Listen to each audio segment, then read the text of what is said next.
So, welcome back to Third Age Reforged and to another battle replay, and we make a return to another map that we have seen once before in the, well, not recent past I suppose, but certainly this year we have seen Lothlorien before, and this one is also going to be sent to me by Winged Swordsman 44, as a fair few of the battles in the past month have been, albeit this one does not have any sort of unified theme, it must be said. It's a bit of a chaotic affair, this one, with forces of good and evil scattered across both factions. I think the closest thing to a theme we could say is maybe the lands that Numenor have conquered are going to be on the defence today, and all of the rest are going to be marching against them, albeit a rather unholy alliance of elves, orcs, dwarves, all manner of creatures that should be showing anything from a dislike to outright hatred of one another, going to be facing off against the Numenorian-led defence today.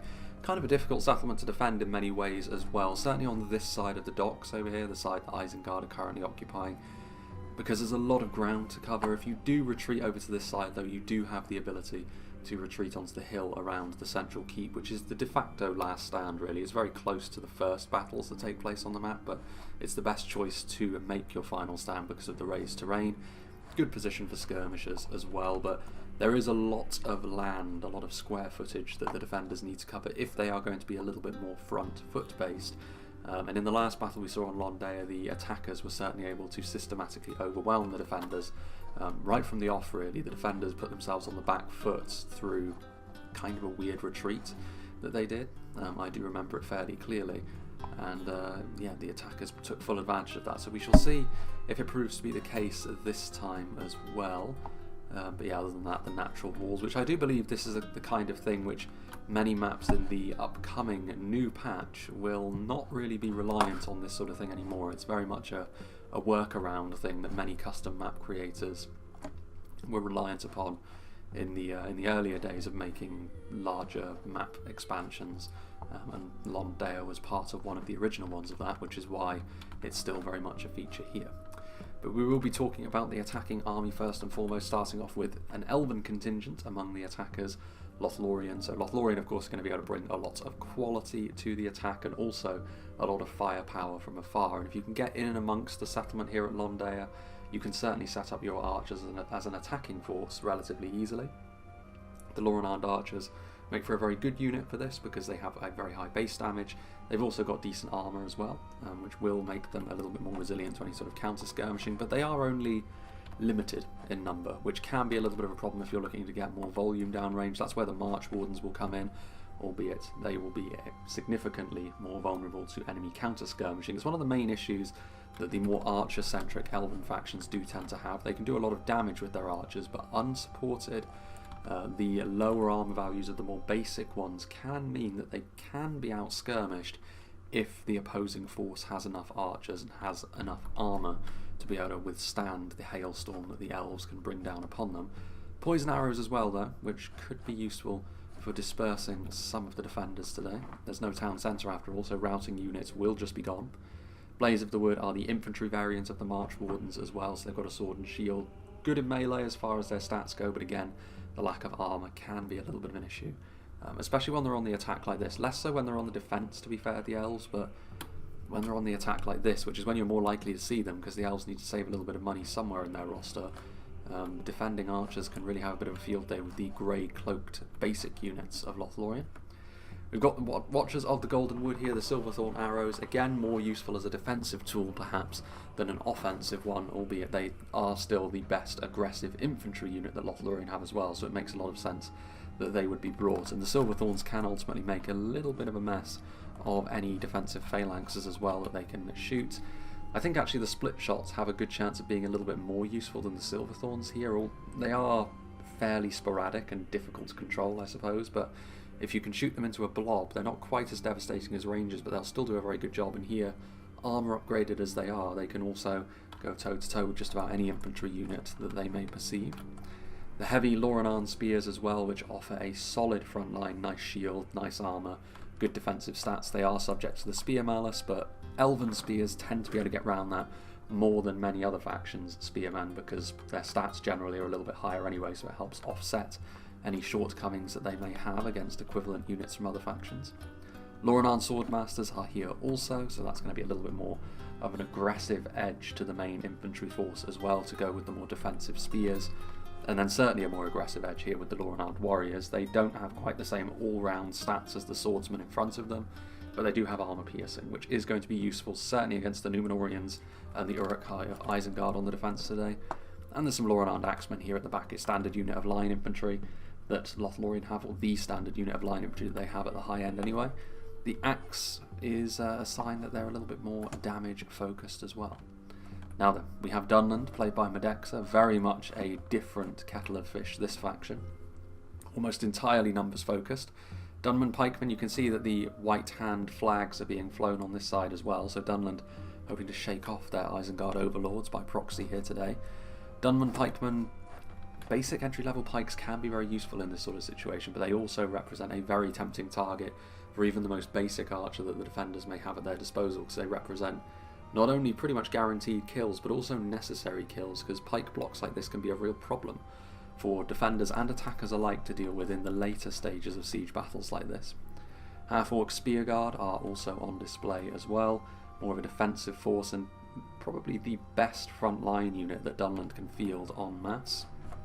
We've got a few units of Dunman Spearmen as well here for the numbers, a unit of basic spear militia, you could say, or fodder if you're feeling especially harsh about their abilities. And then back here we also have Spears of Orthanc, which the Orthanc units in general are the only unique units Dunland have to themselves, and they're also very strong, very good crossbows at range, and also a very, very solid spearman in melee as well, so multifaceted as they are. And then some cavalry, which makes sense. I mean, Dunland have got plenty of money to spend when you consider how cheap many of their units are, and the Riders of Orthanc, like I said, same reason as for the Spears of Orthanc in front of them. They do have more weaknesses as cavalry goes, but that mobility could be very useful, especially with a settlement with as much room in it as Londea has, and some war skirmishes as well. So even if the defenders don't allow room, they do still have ammunition in abundance here on their mounted units. Now then, moving on to Winged Swordsman himself in the central position for the attackers here, playing as the Dwarves of Khazad, another quality-focused faction, so lurching back to the other side of the spectrum here. Mithril Guard and Guards of Khazad, the two headline-grabbing, as it were, line infantry units that Khazad have. Armour-piercing in the case of the Guards of Khazad, and 3 hit points in the case of the Mithril Guard, which we have shown both of these units to be exceptionally powerful in the past. We spoke about how good even basic pikes can be. The First Legion pikes, however, are my pick for the best unit pikes in this version of the game, because they're the only high-tier pike units to have armour-piercing. They don't have that second hit point the Lorien pikes can bring to the table, but armour-piercing on pikes, the main problem with pikes often is that they do their damage relatively slowly, but against the right targets, these armour-piercing pikes certainly don't do that. They don't have that same weakness. Plenty of Dwarven Miners. I mean, when you bring this level of quality, you're going to have to cut corners somewhere, and that is going to be in the shape of having to bring a bunch of Dwarven Miners, which as far as a militia unit goes, honestly, are not brilliant. The fact they're unshielded and relatively lightly armoured as well for a Dwarven unit means that they are less useful than you would expect, but they do have armour piercing at least, so they have that going for them. Some basic units as well. Warriors of Khazad, the Dwarves are well known for having their basic units be very, very efficient at what they do, similar to the Elves in many ways. Only I think in this situation the Dwarven units will actually be more efficient, just because they achieve their ability to punch above their weight really in class by having more armour defensive values rather than the Elves with their more melee defense, which when you're on the attack and have to go into the defender's clutches, I think the Dwarven approach will serve you better. Second Legion Axguard with the armour upgrade as well, so armour piercing once again, going to be useful against those Numenorian units and the Isengard units especially. More pikes, the basic pikes this time though. Sentries of Khazad still far better than the Dunman from Dunland. And then we also have some unupgraded 3rd Legion infantry, interestingly enough. So just to make up the numbers, I guess he had just enough money to bring an extra unit of line infantry.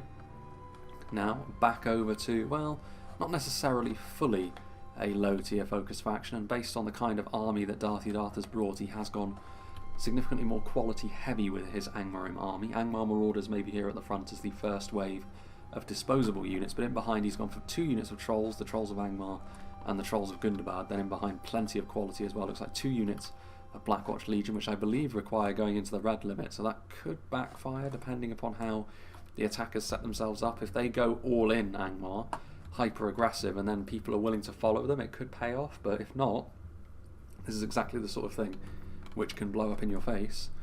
Witcher-Elm Blackguard and Hammerguard with the armour upgrade as well, so very expensive. Both of these two units are very strong in class, but doesn't mean it's not risky to go this quality heavy, and also some upgraded Guardians of Khan Doom as well. A very dependable mainline infantry unit, this, for their big shields and their heavy armour values. But yeah, I'll be interested to see how that works out. I mean, the dwarves do have enough numbers to support them, but again, we'll see. And meanwhile, taking perhaps the more direct route to the main keep within the settlement is going to be DF Mark, playing as Mordor. Mordor, we very often see the same sort of thing in this version of the game at this point, which is something you could say for most factions. Angmar have gone for a weird kind of army, but for Mordor, we very often see the litany of bodyguard units that they can bring all in the same army. Nazgul, Temple Guard, Uruk Captains, Nolag High. That may very well start to change up when we do get the new patch coming.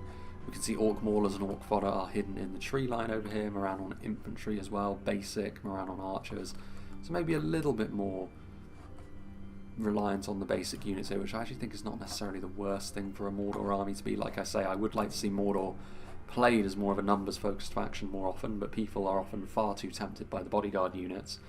And mixed results from that. I'm still not sold on the fact that people going for the quality-heavy approach for Mordor are always making the right decision, but we'll see. I mean, this looks like a little bit of a different army from DF Mark anyway. Now then, for the defenders, we have Khand, played by Adin Men.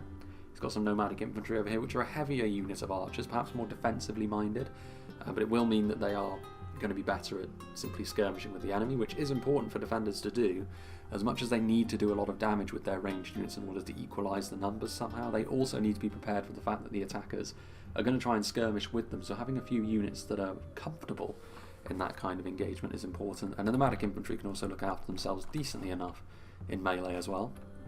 Bit of cavalry action as well. Variag Cataphracts, we have seen them, or we will be seeing them in the next historical battle that we see. The Variag Cataphracts, a strong unit of lance-wielding knights, but they will have to be careful of the Dunland cavalry. It's exactly this sort of unit which the riders will be hoping to hunt down. Nurad Halberds are here to offer an anchor to the front line, as well as the very, very strong Nurad Storm Guard. Brotherhood of the Spear offering a good defensive bulwark as well, big shield value on them. Nomadic Marauders are nothing special as far as javelins go, but this sort of armour-piercing damage into blobs is still going to be the sort of thing which the defenders will need to be seeing a lot of if they are to be successful in this battle. Variag Warriors with the armour upgrade as well. You may as well upgrade the armour when you're on the defence like this. You're going to have the budget to do so as Khand relatively easily, and it will help them, especially against the Mordor Orcs, it must be said, who are not going to do too well against heavy swordsmen like this, at least not with their Moran on. Nomadic Infantry, more Brotherhood of the Spear, more Variag Warriors, more Nurads as well, including the Nurad Footmen, 2 units of Storm Guard, but not too surprising to go into the rad limit for a unit that very often pulls its weight. Nurad Footmen, of course, a strong defensive bulwark as well, big shields and armour-piercing attacks in melee. Brotherhood of the Axe, even stronger armour-piercing attacks in melee, though certainly a more offensive unit than a defensive one. More Nomadic Infantry, more Nomadic Marauders, we have more Nurad Footmen, and we have some Brotherhood of the Sword as well. So pretty much everything from Khan's higher tier roster, except some units of cavalry like the Windblades. But other than that, exactly the sort of thing you'd expect from Khand with this sort of budget. Now then, moving on to Tommy the Wise, playing as Numenor, the de facto leader, I suppose, of the defenders today. Numenorian steel bows, limited ammunition, so they're going to need to pick their targets wisely. They can't be affording to just use their ammunition on stuff like Dwarven Miners. They're going to need to use it on stuff like Angmar and Bodyguards, or even better, Dwarven Bodyguards, but we'll see if Tommy the Wise has the self-control to do that. A couple of units of Balagyr Archers. This is the kind of archer unit that you can use a lot more freely, and much like the Nomadic Infantry, also going to be quite comfortable when it comes to just being in a straight up skirmish fight. Seafarers, we've already mentioned Javelins a little bit. The Seafarers maybe are more of a multifaceted unit with the fact that they can get involved in melee as well, which is important for defenders as well. Having skirmishers which can contribute more directly in a melee fight is going to help you weather the storm. The very strong Pharazim Swordmasters alongside the Royal Legion of Armenelos, bodyguard units all round for Numenor. Not too surprising, Numenor very often go quality focused regardless of what they're doing, but especially when you're on the defence and have got extra budget. The armour-piercing Numenorian Shield Guard and the Swordsman Numenorian cohort, so plenty of an aggressive edge for the Numenorian infantry. And in the middle of them, Naru Sentinels, which are a strong unit of heavily armoured pikes with a shield. Going to be more difficult, therefore, for the attackers to try and skirmish them down from afar. Now moving on back here to more steel bows and Narin Aru Royal Guard, and of course Ardenheim Shadow Bows. They do have a unit of rangers, which again we've seen the rangers be very, very effective in sieges all throughout the life cycle of this current patch, and they are a little bit of a crutch that the defenders need, so that will be changing up significantly in the next patch, but for the time being the Ardenheim will be very important, as will, I'm sure Isengard will have brought their own rangers as well, commanded by Proxima Centauri here today. Guards of Orthanc, Nazkai and Uruk-hai Berserkers. Multiple HP units are plenty, though only the former two are actually bodyguard tier units. The Uruk-hai Berserkers are a little bit different. They do have a third hit point, but no other defensive values to speak of, so very much a flash in the pan unit, but if you commit them against the right kind of units, they can do a lot of damage very, very quickly. Baneguard, more of a basic shock infantry unit. Here are the Lurtz hunting pack, so this is the unit of rangers that Isengard have at their disposal. Again, going to be very important to use them well. The Isengard Ballista could be actually really devastating on this map if they set it up into the right place and it doesn't get too much friendly fire. If you shoot it into a front line where you don't have a good shot, you could end up mowing down your own men and causing them to break, which will then expose your artillery, so we'll see. Artillery is always a little bit of a gamble, regardless of the situation, but the Isengard Ballista is perhaps easier to use than most artillery pieces and very, very devastating. Uruk-hai Archers for skirmishing, Uruk-hai Crossbows, which are another really strong defensive tool, of course. Uruk-hai Pikemen for setting up those front lines as well as infantry. You hardly ever see Isengard not bring at least one unit of Uruk-hai infantry, pikes and crossbows. And once again, they're all here with more of a focus on the pikes and crossbows this time, with the infantry making up a slightly smaller section of the army than they would normally, I think. And then some Trolls of the White Hand for a bit of a damage spike as well. I don't think there'll be too much need for a cut here, but I will make at least a little one before the attackers start getting into position. But it's not the longest of 3v5 sieges this, but then it's also more of an open settlement, so that isn't too much of a surprise. But yeah, I'll make a little bit of a cut and we'll rejoin when the battle is about to get underway. So I think we will just rejoin right from the off here, seeing as this isn't a hugely long battle in the first place, especially not for a 3v5 siege. So I imagine the attackers, when they do get rolling, are going to rely upon their momentum to crash through the defending positions. Khazad and Angmar do make for a rather potent pairing as well to attack this particular entrance, although Angmar perhaps with a slightly more offbeat army than they would normally have, especially for an attacking force, and even Khazad as well. They've rather usurped one another's main focuses, I think, with Angmar going entirely quality focus, really, with a few exceptions. You can see that some Snaga Stalkers do reveal themselves, but for the most part, a huge amount of money has been invested into their quality, whereas the Khazad have kind of done that, but not to the extent that they can, and they've also invested a lot into their very entry-level units, such as miners. Also, interesting to see how the defenders decide to set themselves up. Other than Khan, I don't know if, especially Isengard aren't in position, because looking at them in the distance, they aren't going to try and hold that other section of the fortress on the other side of the makeshift docklands here, which is a good idea. When you're in a 3v5, you just don't have the numbers to be able to spread yourself out across a settlement that's as open as Londare. Numenor, however, will be standing more directly in the way. Goblin Band have revealed themselves as well, so they do have a fair amount of entry-level units, to give it to Angmar's credit, but stuff like Goblin Band and Snaga Stalks, of course, are going to need some pretty hefty support if they're going to make any sort of impression on heavy Numenorian infantry. We'll see how that goes for them. Further up onto the hill, Belagair Archers and Numenorian Steel Bows already in position. Using the interior hills as well is going to be important for the defenders to try and get the most out of their defensive ground. Cataphracts as well could be incredibly useful, but are they going to be used later on? I feel like the risk with saving your cavalry for later is it can be a match winner for defenders, but only if you've managed to fight the attackers to a standstill, which is kind of rare in a situation like this. It can happen, but the defenders are going to have to be very much on the ball on a map that isn't the easiest to defend. Like I said, the wide open nature of it once the attackers are inside does make it kind of awkward. There are a few good choke points you can utilise as the defenders, but in the main, I don't know, it's going to be tough on them.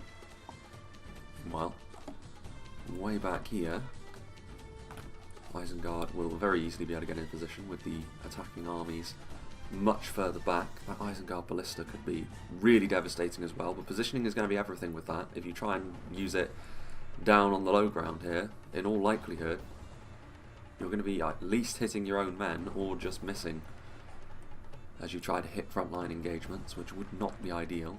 So I do wonder where they're going to put it. So far, content to bide their time. Meanwhile, Orc fodder moving forward in the vanguard for Mordor. Not all of Mordor's army is actually moving forward. Perhaps they are being a little bit extra cautious, because Khand actually did have archers up on the walls right from the off, and they could move them forward to shoot at whatever they please as Mordor starts to traverse the field. Wouldn't be too worried about that though. Mordor's best units will be able to withstand nomadic infantry fire, a far more defensive archer than they are a damage dealing one. Tommy the Wise also putting his Balagar archers into the gap, so eager to shoot out of the main entrance should they have the opportunity to. And 1st Legion pikes, very heavy armour and a little bit of a shield value as well, but if you can worry them by shooting them, that is exactly the sort of thing which can disrupt your enemy's flow. Those 1st Legion pikes are going to be a very difficult unit to deal with late on, however, if you're not in the ascendancy in some regard. Meanwhile, Dunland and Lothlorien still a long ways off, and they have got a long way to travel as well. And the Ballista is going to be moving over here. I mean, the Ballista could go onto one of the little jetties over here, one of the pontoons, and shoot into the side of the Elven and Hillman army as it approaches them. That would be one way to deal with the issue of trying to shoot over your own troops. Still waiting. It's a rather interesting start to a fight that isn't too long in nature, I must say. Again, I really should have gone busy on Discord. If it's morning UK time and I'm in Medieval 2 at the weekend, it's a sign that I am very much recording. Yep, there it is. The classic 7 messages in a row, I would imagine. Giving information that could have probably been told in 1 or 2. Oh no, only 3. Okay. Fair enough. Goblin band here. I mean, they're set up here at this point, the dwarves and Angmar, and the bait has certainly not been taken by Numenor. They are not shooting just yet.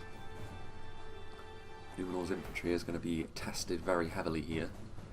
The Khand position is going to be the one that's a little more solid. In fact, I would say as Khand, you probably want to be sending over at least a couple of infantry units preemptively to support Numenor. Maybe even 1 or 2 to support Isengard as well. You're only having to deal with Mordor on your flank. This is also a very narrow choke point with easier sight lines for your ranged units to actually get involved as well. So I think Khand has got by far the easiest task, especially when you consider that Mark is being a little bit more standoffish, which again makes sense. If you're the attacker and you're having to attack a position on your own, whereas your allies can rely upon one another, you're the one that needs to take your time the most. Or you need to be designated as the fodder, essentially. The one to distract the attention of the defenders, but I don't think that's necessarily going to be happening here. With the defensive lines already largely set. What on earth is going on over here? I'm really not seeing the point in doing this. Riders of the Goldwood, unless you intend, even if you put them over there, the only thing you're going to be doing surely is putting yourself squarely in the crosshairs of the ballista. Nothing else is going to have the sort of range necessary. And I think this is why we're still waiting on the attack to actually begin, because Dunland and Lothlorien have been dragging their heels fairly significantly, even though there's no danger to them over here. No swordmasters still. Again, this isn't, I mean, this looks more open, which could be considered to be more advantageous for the attackers, but I'm not actually sure that it entirely is. They need to be the ones to move forward after all, and Isengard with their ballista and their crossbows, more so than their archers, are going to be able to really punish the attackers. The Lert's hunting pack as well, actually. those rangers. The only rangers on the field today, I believe. No, Ardenheim Shadow Bows, I'm a fool. And still, we wait. We wait for the battle to begin in earnest. Again, this is perhaps a good example of why I usually do make cuts. I was under the impression, or I was guessing really, that this battle would get underway fairly quickly based on the fact that it's a relatively short one in the grand scheme of things, but I can see now that I was mistaken. But we've come too far to waver from our path now, and also I would suggest that this means the battle is going to be even more violent and fast and frenetic as a result of this, because there's not going to be that much time left. I mean, by the time this attack gets underway, the attackers are going to have to be hyper aggressive surely, which means this battle may very well come down to how well the defenders can use the Isengard Ballista and their rangers with heavy aggression such as that. That is often the crutch that you must rely upon in the current patch. Uruk-hai, crossbowmen in a very good position. That extra elevation they have as well will take away the ability partially of the elves to outrange them. 2 units of Lert's hunting pack actually, so that's a lot of body-piercing projectiles that Proxima can give to the situation, and with the ballista as well. So this is it's going to be punishing for Dunland and Lothlorien, but they're not going anywhere, so you may as well get down to business. And Belagire archers moving over here as well. Some Numenorian steel bows also getting into position. I mean, I am kind of surprised here. There's no way, surely, that this is a grace period. It's one of the worst grace periods I've ever seen, if this is the case. And it's part of this. This would also be a fantastic example of why I'm generally not in favour of large grace periods, because they take away the dynamism of a match. But surely not. Surely that isn't the reason why they haven't started their attack over here, but you kind of get the impression that the Numenorian steel bows really ought to be shooting into some of the high-tier Dwarven and Angmar units if the battle was actually going to be happening. Still just waiting. Again, this is, even if it's not actually a grace period that's underway, this would be the reason I would give. Go a little bit easier on them. Especially considering there's no real reason for it on this map. The defenders start off with all of the settlement, the attackers start off a fair ways away from the settlement. You're already given all of the accommodation that you need as the defenders. But still, the bows are silent. And we're finally seeing a little bit of movement, and here we go. Yeah, it must have been a grace period. The movement of the attackers and then the sudden shooting of the archers, it's too convenient to be anything else, and that's extremely disappointing to see.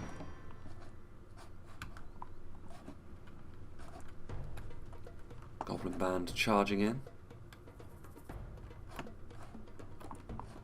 The first wave, but I mean, you can see the archers were going after Witchround Blackguard actually just back there, but they were having to loop their shots a little bit, so still not ideal. Goblin band, first ones to make melee contact with the Numenorians, and obviously Numenorian Shield Guard is going to be one of the most one-sided affairs you could ever hope to see. To start with anyway, but as the pressure gets ratcheted up, that will almost certainly change. Trolls of Angmar moving in. There are gaps in this line, however, and again, considering the fact there's been a mighty grace period where there really didn't need to be, the fact there are gaps in the line. Seafarers of Nindamos getting interrupted by the trolls as well, the infantry units coming forward. I mean, the trolls will fall as a result of this eventually, but getting in the way of the javelin support is still going to be very, very good. Again, the Blackwatch Legion are moving in as well, and this is where things could start to unravel for Numenor quite quickly. They were trying to get away with a simple line at the front with reinforcements a little bit further back, but they're going to have to scramble now to really fill in the gaps and go heavy in with their infantry just to try and stop the rots here immediately. The crossfire, however, is going to be fairly effective in all fairness. The Belagire archers and the Numenorian steel bows will be able to take their pick, and maybe this is what is going to ultimately be the cause of the dwarves also just saying, you know what, we may as well just commit ourselves in. We're completely exposed to very dangerous Numenorian skirmishers. We may as well just throw our units in and go for hyper-aggression, like the Angmar are currently doing. Flaming Shot being used to try and break off some of the lower tier, more numerous Angmar units. The Dwarven Miners also shaken, and the Snargerstalkers, over 100 of them, do rout, being tasked with going after the high tier Numenorians as well. I think actually we will have to go down to half speed just so that we can see the initial part of the fight across the field as a whole. But yeah, a lot of these lower tier units. But Guards of Khazad are in here. They are being held at bay slightly by the pikes, but as soon as they get into swinging range, that armour piercing and their own very, very high tier nature going to be exactly the sort of thing which the Numenorians won't enjoy facing off against too much. Isengard, meanwhile, their front lines not being tested just yet. Instead, I'm wondering actually, are they? I would have thought that at least there was some ranged pressure being applied, but not really. Indeed, Dunland, unsurprisingly, being the ones to lead the way, but if Isengard are wise, they will not open up with their rangers, crossbows or ballistas until Lothlorien are at least a partial element to the front line. Though they may have to use their regular archers to try and skirmish with Lothlorien, because if they don't, then they are going to be subject to more of this kind of punishment. Over here on this side of things, Mordor still lagging behind. Again, if there was a grace period, then Mordor was in no danger of actually being hit from the walls. So it really makes me wonder why most of the Mordor army is still sat in its original position. It's a very, very clear example, like I said, of why I do not like very extensive grace periods, especially on maps where there's really no need, because it ruins the flow of the battle in certain ways. I'll go back up to 1 speed because I thought the other fronts would be getting underway at around the same time, but that is not the case. Angmar and the dwarves still the ones to really be taking the front foot. Seafarers of Niendamos, this unit of them, getting into a good position to fire in, and several of the 2nd Legion and Guardians of Khan Dûm the target. Those trolls are still alive in all fairness, and they're dying off, but they are causing a little bit of confusion among the ranks of the Numenorians, we'll call it. The cohesion of the units is starting to fall, but Faradham Swordmasters, Numenor's best answer to any sort of push by trolls. Which are Hammerguard moving in, so more and more of the elite units trickling forwards, more and more Numenorian cohorts arriving on the front lines as well though. The support from the javelins and the archers from on high still doing its work. A lot of the low tier units have now routed off as well as a result of the fire arrows, and you can also see the occasional clear projectile coming from the Ardenheim shadow bows and into blobs like this. I mean, it's not ideal, like it is a concentration of units, but there are gaps which mean the rangers may not be as effective as they would otherwise be, but it's still going to be an awful lot of damage that they are capable of dishing out. More projectiles coming in. Numenorian steel bows, perhaps out of ammunition from their exploits up on the walls, which shouldn't be too surprising. They don't have that much ammunition. They can make for decent stand-in infantry, but in come the other unit of trolls now, the trolls of good and bad. Is there anything they can actually go after in behind enemy lines? If they're just here on the front line, then I would worry. The damage dealing capabilities of Numenor are such that trolls aren't necessarily going to do as well against Numenor as they would even against some of the other high-end factions. Another unit of Blackwatch Legion now pushing through, going after this unit of Balagar archers. They're trying to shoot into the sides of the units, and they will succeed at that. And Balagar archers are not the best in melee, so they'll be okay. Meanwhile, this first wave, Blades of the Wood, alongside some of the Dunmen, and they are overwhelming this one unit of Uruk-hai infantry. So what will Proxima Centauri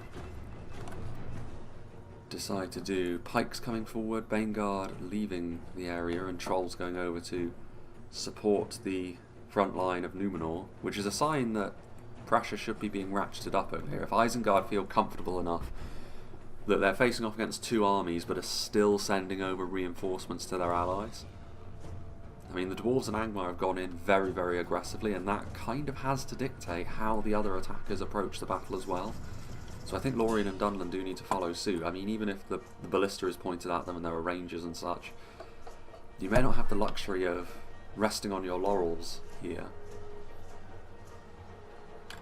There are pikes moving in as well, so these smaller attacks, which are designed to be more efficient to deal with individual lines of Uruk-hai, are going to be more difficult to do if pikes are blocking the way as well.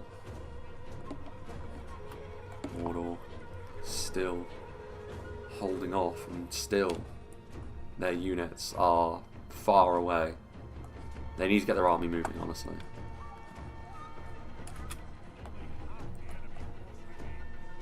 They're doing a good job here, though, the dwarves and Angmar. This is the thing, if Mordor and Lothlorien and Dunland over there were being very aggressive as well, I would say that the defenders actually have no chance at this point in time, because they have managed to make some decent progress here, Angmar and the dwarves, with their quality. And you can see here that the dwarves have managed to crunch through the side with, well, following through with the Blackwatch Legion. Trolls moving in over here as well. So the defenders in a little bit of a sticky situation here.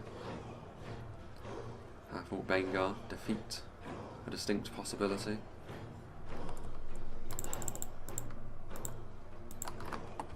Again, the Vanguard will be pretty good at dealing with trolls, and also against the Blackwatch Legion actually, but there's only one unit of them, and the trolls of the White Hand being in here as well.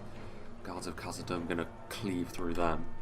You can already see there's only one of them left, the dwarves mulching through them, so the Numenor line has been dealt with in a rather domineering fashion as well. Mithril Guard on the way forwards as well. What are they doing? Deciding how best to move in. There's really not much of, and again, this is why I would have said that Khand also needed a more significant presence over here as well. They have got Brotherhood of the Spear over here now, but as with many other examples, reinforcements have only arrived when it's really too late. Isengard scrambling to try and stop a potential flank coming their way, and Khand maybe moving over here, seeing that Numenor are struggling fairly heavily. But it's all going to come a little bit too late for Tommy's few remaining defenders. In come the Witchround Blackguard. 34 of them. The Brotherhood of the Spear are a very tanky kind of unit, but going up against Blackguard and Hammerguard, the dreadful duo. And still, I don't really understand the mindset of players such as this with Mordor. Like, they're not really getting involved, and by the time they do get involved, the battle may well have already seen its most exciting moments pass them by, and all they'll really be doing is having a relatively healthy army at the end at this rate that hasn't really had a chance to bloody its swords. But we'll see. Back here, meanwhile, Warg skirmishers, close enough now to utilise their own javelins. This one unit of Uruk-hai pikemen is now being overwhelmed, so more of a substantial force being committed now. And I think at this point Proxima Centauri is also being a little bit too conservative with his heavy hitting ranged units, because he doesn't have the luxury of time anymore. I mean, the Isengard Ballista is going to be exposed by Khazad and Angmar, and if they lose that for nothing, then I think the defenders are finished. I think that will be the end of their hopes of winning this battle, certainly.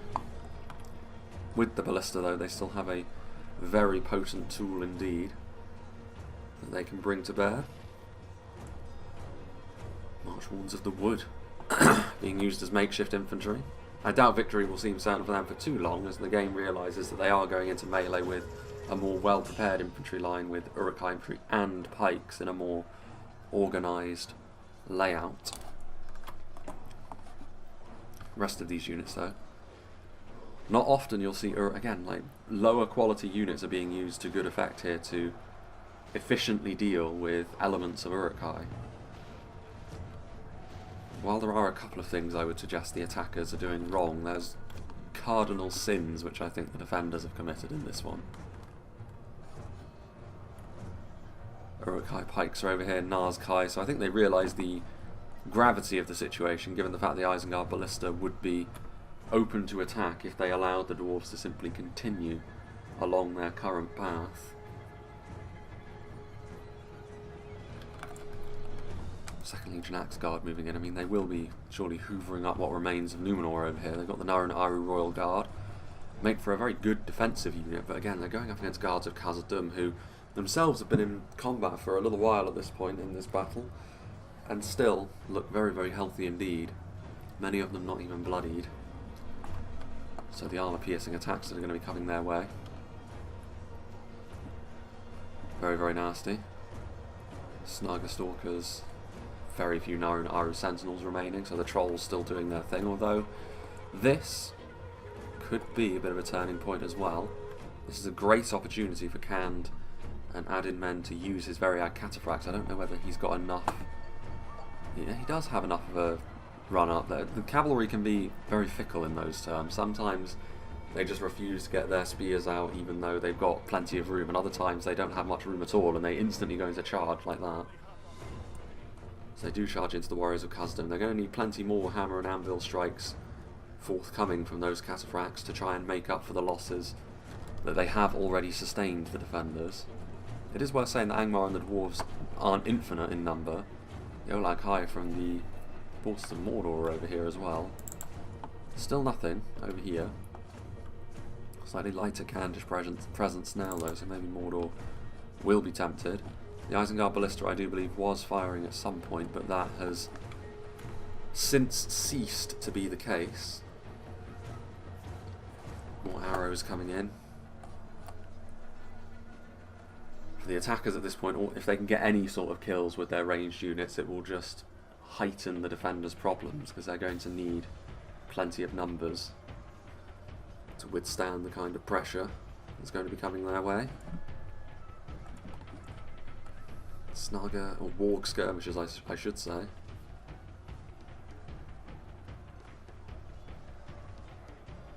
we leaving the area now? Blades of the Wood broken and fighting to the death, although Uruk-hai archers being in melee maybe is a sign of Isengard also having to siphon off more of their reinforcements elsewhere, which is again why I'm surprised. The Rangers and the Ballista do make for a very scary thing, an obstacle to be taken seriously, and the crossbows of course, that can be moved forward at any moment, but this line is not that substantial. If you attacked quickly, I think you could crack that line pretty fast, and then you could just spill forwards and get at those skirmishers that you fear so, seeing as most of the Isengard muscle from the Nazkai and some more of their pikes are over here still blocking the advance of the dwarves. And they will be victorious actually against these dwarves as well. Second Legion Axgard, armour piercing, very good against these Isengard units, but the Nazkai are a step up, and the Nazkai also have pike support, so very easy victory that. Still, this is the only front of rapid gains for the attackers though. Nomadic Marauders finished. The Khandish reinforcements that arrived too late really to assist Numenor in the main have now also been defeated. So the dwarves and Angmar victorious for the most part. Damage done, but whatever happened to those Variag Cataphracts? Where did they go? Are they dead? Sure, they're not dead. They're a strong unit, they have to be in sustained melee with anti-cavalry for them to have died that quickly. Still moving forward. I mean, this is maybe a little bit of a gung-ho move. Trying to savour your momentum and carry you through to ultimate victory is one thing, but Nurad Stormguard will definitely be able to finish off the Blackguard and the Hammerguard, fresh as they are, with the Angmar units having already seen plenty of combat. They will continue to move forward. Of all the players, I approve most of what Khazad and Angmar have done in this battle. Rather bull-headed and savage, but it's certainly done the job here. The defenders have struggled to respond to it. And now, Mordor moving forward as well. So this is pretty good timing, I would say. I mean, ideally it would have been slightly earlier, I think, but this is fine because it means that Khand now have to meet Mordor's advance as well as trying to stop the continuing advance of an admittedly depleted Angmar and Khazad force now, but we shall see. Nurad footmen will fancy their chances very much so against the Moranon Guard and Moranon infantry, these basic orcs. No match for the armour-piercing Nurads. So the attack is underway, but so far just a basic thing from Mordor, but they can definitely step things up relatively easily, you would say, although again their units are still very, very far away. Very bizarre.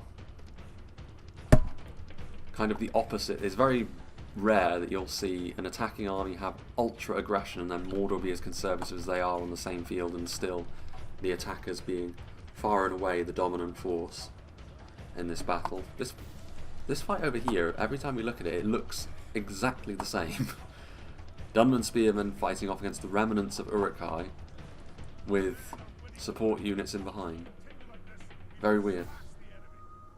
The Isengard ballista is firing away. Some Lothlorien axemen did fight their way through over here, but crossbows and Lurt's hunting pack finishing them off. We are going to see the Isengard ballista fire by the looks of things. Ammunition loaded. Probably the easiest to use bit of artillery in the game. The damage of a catapult, but with the accuracy of a ballista. Yeah, I mean, fair enough, going after Riders of Orthanc and actually going through some Lothlorien warriors as well. Those Riders of Orthanc threaten Isengard's crossbow dominance in this fight after all. Still the Dunman spearmen doing their thing. Loose formation by the Uruk-hai infantry in behind. Javelins, projectiles from both sides flying back and forth, but still you would suggest the defenders the ones struggling more for this. Isengard have been ultimately completely victorious over here against the Dwarven flank, so that will allow Isengard to reinforce that front line a bit more, but I don't know. Don't know if that's going to be enough in the grand scheme. Brotherhood of the Axe alongside Nurad Stormguard, both of these two units very well suited to fight both Angmar and Khazad, so finally Angmar and Khazad may actually find themselves in genuine danger of being defeated in this fight.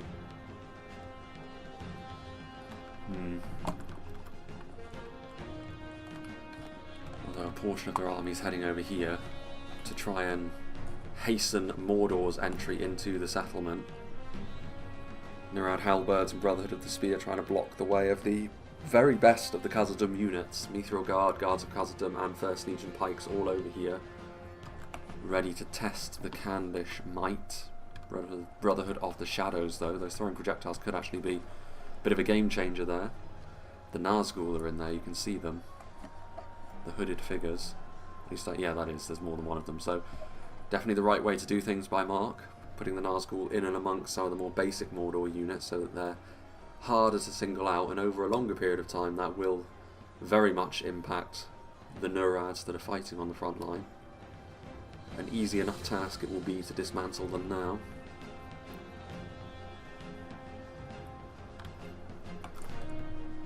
Marauders heading across. Having a look, a cursory glance across all of these positions. There's Mordor chosen, I think, and the Blackguard of Barad-dûr should really be moving in now as well. If you've committed your Nazgul to the front line and Candace just trying to struggle to keep you contained, the Blackguard would be exactly the sort of thing to cause an awful lot of havoc. It would also help the dwarves that are nearby in a secondary manner, because potentially some Mordor orcs would be coming to their aid. But alas, they are too far away. Brotherhood of the Shadows are trying to get in behind, so again, the right thing to be doing here by adding men. Trying to get those throwing projectiles in so he can start picking away at the strength that those 1st Legion pikes do possess.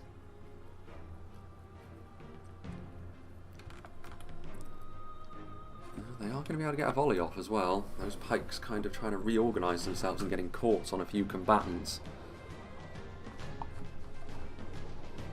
So they will be able to do good damage, those armour-piercing attacks. Exactly the sort of thing needed to bring down something as dangerous as the 1st Legion. Not utterly devastating in the way that some javelins can be, but still better than nothing, and they can also do a decent job in melee as well once they're all done. It's a lot of damage. Only 25 of them remain. more of them will die as well. And they're having to go out of formation as well, just in order to try and close the gap, which means the initial engagement should favour the Brotherhood of the Shadows, actually. Especially seeing as they're in and amongst them now, so maybe not ideal for the dwarves there.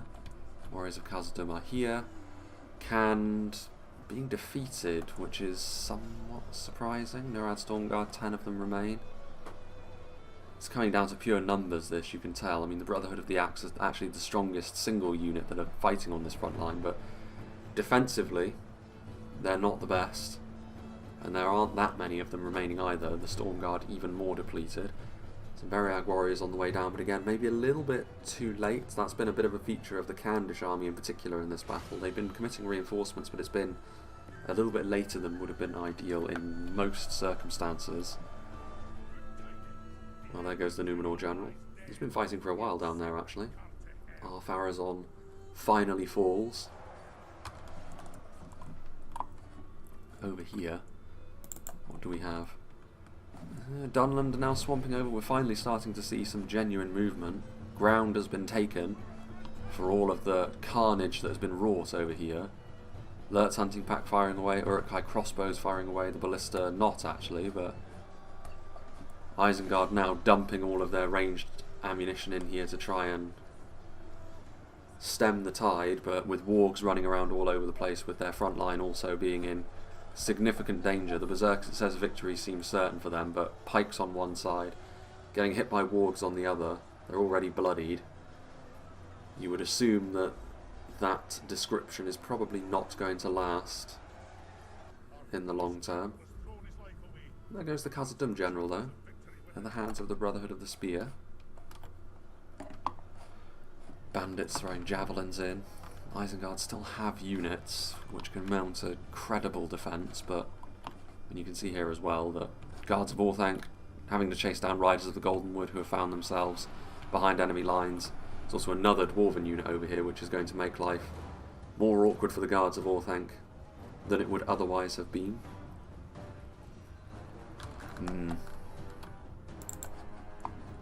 Over here, Nurad Footman. Flaming Shot being used, and Flaming Shot being used successfully. There's not enough high-end units on the Mordor front line here, especially when you're relying on stuff like Orc Javelins to be trying to do some heavy lifting in melee. They are clearly not going to be up to that challenge. Blackguard of Barad-dûr moving in. Better late than never, but I don't think they're actually in a position anymore where they have the numbers to be able to flood forward, so they've arrived at exactly the wrong time. They're going to need to reset their attack before the Blackguard of Barad-dûr will be super successful. At the very least, they won't take much damage from the arrow fire that's assailing the Mordor advance. And there we have it. The bulldozers in full effect, although I don't know if they'll get all the way through here. Yeah, I mean, there's halberds, so they will probably be able to push through there. The dwarves over here, meanwhile, it does look as though they are going to be finally brought down. The Stormguard being committed over here. There's also the Brotherhood of the Sword, which I just sort of stood there, but if they get involved as well, Beriag warriors, so Khazad will be vanquished, as Angmar have been, but then considering they were by far the most aggressive of the attackers in the early game, that isn't terribly surprising.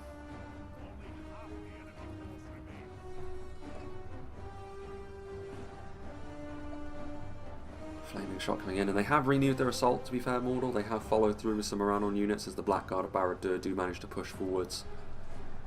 What other high quality units do they have? The Morgul Chosen would probably be the ones I would send in.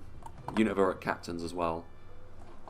Armour piercing will be at least partially helpful against the largely Nurad-led defence.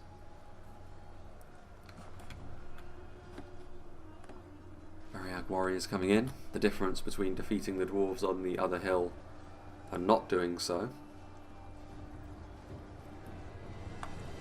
We've seen the regular heavy swordsmen, the likes of the Black Uruks and the Beriag warriors, do well lately, so it does go to show their qualities. It's not going to be enough, I think, for the defenders to ultimately come out victorious here. I think the slightly more conservative nature of the way Lothlorien and Dunland have approached this situation has served them reasonably well, considering the rather asymmetric nature that the attackers have tackled this battle in the first place. But yeah, I think they're going to have too much left for the remnants of Isengard and Khand, regardless of what fate it is that befalls Mordor. Which is probably not going to be a positive one, to be fair, because they're still bottled up, and Khand do have the kind of units like halberds and the quality of the Stormguard and the Brotherhood of the Sword to be able to pin Mordor in place while the fire arrows do their work. So it's not ideal from a Mordor perspective, but it is what it is. Riders of the Golden Wood moving in here to offer a little bit of support. They may be horse archers, but they are still going to be useful to charge in here. Although the presence of the Stormguard here probably means that the riders will end up perishing quicker than they would like. Unsurprisingly, the Orc fodder do end up routing from this fight.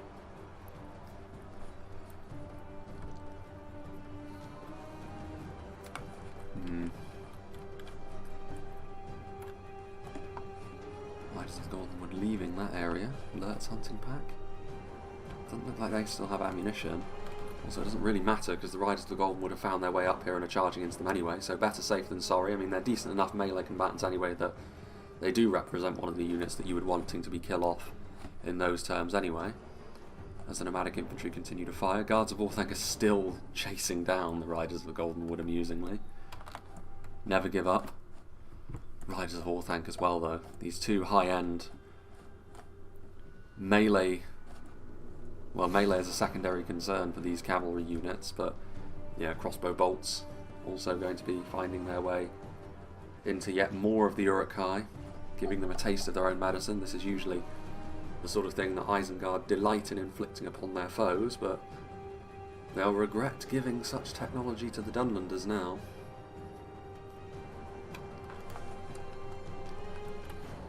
Those nomadic infantry have now run out of ammunition, so one of the main tools that was being used to prop the defence up has now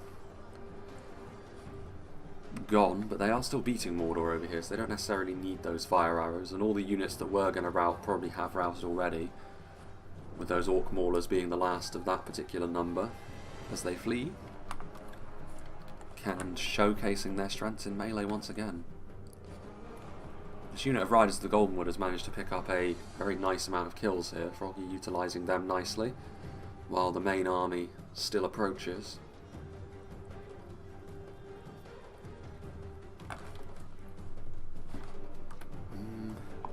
More Riders of Orthanc doing their thing. Yeah, they don't really have anything left over here, they don't have any reinforcements certainly. They're doing nicely against Mordor down there in that engagement, but they've got nothing else up here other than a smattering of Isengard troops, and that will surely be brought to a grisly end. I'll say that, I mean, there's not a huge amount left for the attackers over here. It was a very tough fight, especially for Dunland. Dunland have got a few units. Well, no, that's Lothlorien as well. So yeah, Dunland largely threw themselves on the pyre.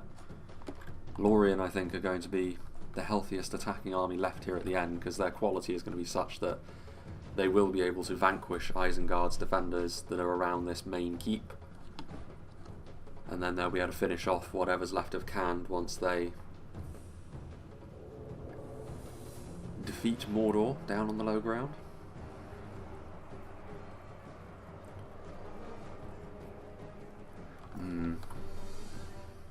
Alerts hunting pack moving in. Riders of the Golden Wood once again going to charge in. And this is the problem actually, with this sort of charging, Mordor will actually be victorious down here against Khand as well. You can see there's going to be routing going on from the Numenorian footmen in the face of that cavalry. Brotherhood of the Sword are wavering as well. Mordor's numbers now establishing themselves nicely. Moran on archers in support. Yeah, Mordor have got another wave of fodder that they can send in as well should the need arise. So it was going well. I mean, this battle, honestly, the conclusion of it was always going to be fairly obvious from when the Numenor position in the middle was crushed by the Angmar Khazad advance, and then they were able to continue their assault for a while. That momentum didn't abate for too long, so by the time Lorien, Dunland and Mordor started to gather ahead of steam, the defenders were never going to have enough numbers left to truly bring them to heal. Spears of Orthanc here. But this is still a battle worth showing, more so for some examples of what not to do as defenders, I think. In terms of when you commit your units, when you need to know that your allies need help. Because I do feel a little bit for the Numenor player in this battle. Not enough reinforcements were forthcoming from Khand or Isengard, really, given the fact that the other attackers were being much more cautious than Angmar, Khazad, and that's a difficult thing to... It's a difficult thing to deal with when both of them get going, as we saw. More on that in the endgame splash screen, however, as we see the final slaughter of what remains of the defenders here. As the Trollshore Axe Throwers do their grisly work.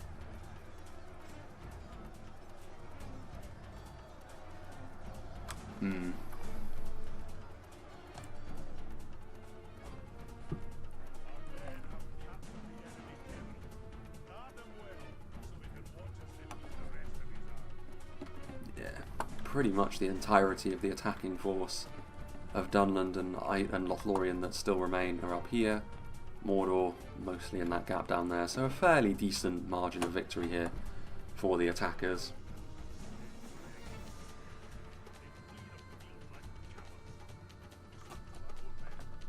That's weird, one of the attacking armies is completely gone. Must be Angmar, they're the only ones that have been completely vanquished by the defenders. And there we go. The Numenorian colony does indeed fall. As I was saying, I think reinforcing and when the choice to reinforce by the defenders was needed here. I mean, in a 5v3, it's always going to be tough. So you need to be a little bit more dynamic than I think the defenders were trying to be here, where if you pigeonhole yourself into saying, well, this is my section of the fortress, this is what I'm defending, I'm going to focus entirely on that, the tunnel vision that induces can be crippling, and I think you saw that here, where by the time Khand and Isengard were actually sending units to support Numenor, who were having to withstand two very strong factions and being hyper-aggressive, that's the difference, I think, here. From the off, I think, especially given, I've already made my feelings clear on the very extensive grace period at the start of this one, which I think was completely unnecessary. So we won't go into that in too much detail, only just to say, on a map like this, where all of the defenders already occupy parts of the fortress, where the attackers are far enough away from the fortress that you can manoeuvre in whatever way you choose, I don't see the need for large grace periods like that. And on some occasions, yes, such things are necessary to make the battle interesting. Not on this one, though. And this is one of the greatest advocates I've ever had for showcasing why I'm not a big fan of them in the first place. But anyway, with a grace period like that as well, you have plenty of opportunity to set yourself up right from the off. And I think Khand in particular, when you look at the fact that Mordor are the only ones on your side, even just a couple of units of extra Nurad footmen, maybe a unit of Nurad halberds as well, just to bolster Numenor right from the start, would have been the sort of thing to help out. It's not as if like Numenor couldn't have done anything else. Like the initial gaps that were in their line, we saw the trolls poured into and started attacking javelins. Not ideal, but again, maybe just a couple of units of Khandish infantry, even unit of Baneguard maybe from Isengard wouldn't have gone amiss. But yeah, it is what it is. Reinforcing one another, and teamwork is extremely important as the defenders. And as the attackers, you can get away actually with being pretty different in your approaches here. Like we saw under normal circumstances, I would say that being quite so fragmented in approach as the attackers were here, with two players being very aggressive, another two players sort of being pressurizing the enemy with ranged units and taking a slower approach, and one player being extremely conservative. That's sort of a ripe seedbed really for the attackers losing a battle in many cases. So you've got to be a little bit careful when you do things like that. But I think it does go to show that really tight teamwork is far more important for the defenders than it is for the attackers. So yeah, I mean, as far as a battle goes, this is one where I feel like there's a cautionary tale regardless of what team you're on, what player you are as well. Because as much as I do like the way that Khazad and Angmar did conduct themselves in this battle, they were ultimately the ones to take a huge amount of damage. So you've got to be willing to be the ones that die off first. And indeed, Angmar, of course, the only attacking army to be completely destroyed on the field today. But let's see what did the damage for Khazad, the army we were watching from the perspective of Mithril Guard getting 140, so the extra survivability was actually the more important thing here, which is not too surprising given the fact that when they were involved it was largely against armor-piercing units, so the extra hit points, even though armor-piercing is still going to be useful against them, they will still live for longer. The Guards of Khazad were also caught on the front of Numenorian pikes in the early stages. First Legion, we may have seen them get skewered by Brotherhood of the Shadows, but they still managed to rack up a decent enough kill count in the long run. Rest of the units, Warriors of Khazad doing quite nicely to break 100 kills in a situation like this, but considering you're on the attack, there's only so many kills to go around, so that's a decent enough return from Khazad. Angmar getting slightly more, of course, and that's not too surprising from the two more aggressive armies. So yes, big thank you to Winged Swordsman 44 for sending yet another replay in. Big thank you to all the players as well for being a part of this battle replay. As to what's coming out next, I'm not sure. I mean, I do actually know now. I mean, this is something which will have already happened for you, but yesterday I did actually get sent a Kaer Andros replay. I was actually watching the second half of it in Discord, so I know more or less what happens throughout it. So the new patch variant of Kaer Andros will have already come out. It will have already come out in October as well, so by the time this one comes out it would have been like a month since then. But from my perspective, I haven't actually recorded it yet. One thing that I have recorded but has not come out yet is yet another Siege of Bersergath, although this one on Bersergath will be the last one that I do, and we will not be seeing it at all in 2023. Bersergath is going to be retired. It's going to be, its number is going to be retired, everything, at least for a year, at the least. So that it will come out before the end of 2022 sometime, but I'm trying to delay it as much as possible because it's a map we've seen so many times at this point. It's very much like the Thranduil's Halls of old, where you see the map so many times, you know how it's going to work out. But I have already recorded it, so it will be the sort of thing which does see the light of day before the end of the year. But other replays are always going to take precedence over it, so that's something that will be out at some point in the future. Other things I've got a few chaotic free-for-alls that were sent to me by the Womb Raider, so one of them will be coming out in the next couple of weeks at least. I do believe I've got another battle on Silmarillion as well, which as soon as we start getting into December, I think one of the first December replays will probably be that one from Silmarillion. And there is, of course, the looming spectre of the live stream update that I want to be doing. As it stands, I still don't know exactly what's going to be happening and when it's going to be happening, but by the time this video is out, I almost certainly will. And I will have already gotten back from my next trip away for work as well, hopefully the last trip away for work. And I can get across the information that I want to finally. Most of this year, it feels like in these endgame splash screens, I've been talking about how things may very well be changing, because things have been really back and forth throughout this entire year. At one point it looked like I was going to be leaving my current job in September, another time it's looked like I maybe wasn't going to be leaving at all, but now it's looking very much like I will be starting something else in January, and if not January then probably April, but even so, as soon as I know exactly what's going to be happening, that will be the main topic in a live stream update. And I also, as part of that live stream update, want to be going through a couple of things from the test patch. And one thing in particular that we'll probably be doing is having a look at having a roster rundown of the only completely finished new faction to be added to the next test build so far, which of course you will have already seen. It's Rovanian. By that time, maybe we'll get to have a look at, I believe, Dol Guldur will be the next one to be finalised, and Ered Luin are also in there as well, so we'll see. I mean, a month, a lot can change in a month after all, so let's wait and see, shall we? Anyway, enough of my rambling. I make a real habit of that these days, don't I? Big thank you to Winged Swordsman 44 once again. I hope you enjoyed this, and I hope you'll join me for whatever is next.